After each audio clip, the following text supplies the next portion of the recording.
Hi, welcome to another episode of Silver Fox Scotland. Now, Tommy Robinson has sent a message,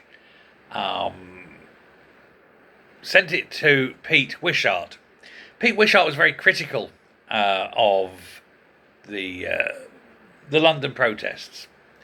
He said that it was just a right-wing yobbery, things like that. The press is still trying to push this as only being 100,000. If you looked at any of the drone footage, it was way, way more. But he's saying that Pete Wishart really does need to be frightened. Now, sounds like a threat, but he's not a threat. Because he doesn't have to be frightened of Tommy Robinson. He needs to be frightened of the British people, because the British people have had enough. And the British people are saying no to exactly the sort of policies that the SNP are trying to push. And how many people do you think would turn out in Glasgow, for example? Maybe not the 3 million or so, but my God, you could probably get 300, 400,000, maybe 500,000 coming from all over Scotland, marching up Sauchiehall Street. Better off doing it in Edinburgh, really, wouldn't you? Marching up towards Holyrood. My God, they'd have to call out the 14 members of the Scottish military. It's pretty bad. But what he's saying is that Wishart is labelling them far right and fascist and yobs. But when you look at who was there, it was families. It was black people, Asian people, multicoloured, multi-ethnic, all with one thing in common. They all are proud of Britain, proud of being British. They align with our standards, our morals, our culture. They don't want to destroy us. They don't want to harm us. Whereas the likes of Pete Wishart does.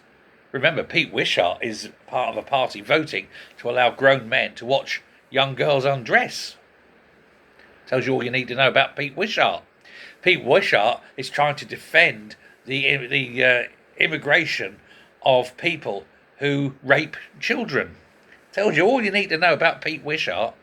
So yeah, I would suggest that Tommy Robinson is right. Pete Wishart, or Pissart, needs to be very, very afraid, because he is one of those who is part of the problem, not part of the solution. And when anything does kick off, one of the great ways of finding a solution is to remove the problem.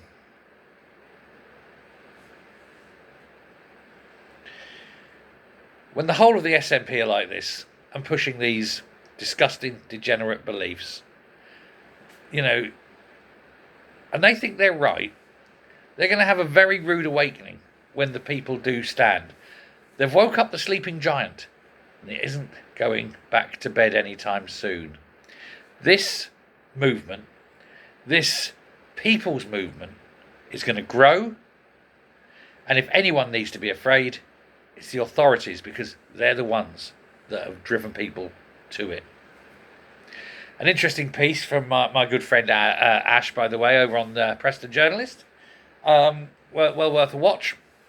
He talked about Trevor Phillips saying about the marchers being multi-ethnic, multicultured, but all peaceable families and all that. And the next thing you know, Sky News took that piece down. They don't want people to think these are normal.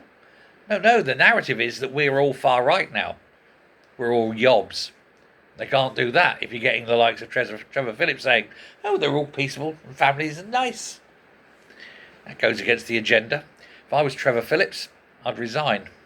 And I'd let everyone know why I resigned. Guarantee he'd go straight to GB News. They'd have him in a flash. GB News, most watched news channel. It's the only channel people trust. They certainly don't trust the BBC or Sly News. So that's the world we're in. Let me know what you think. Thanks very much. Bye.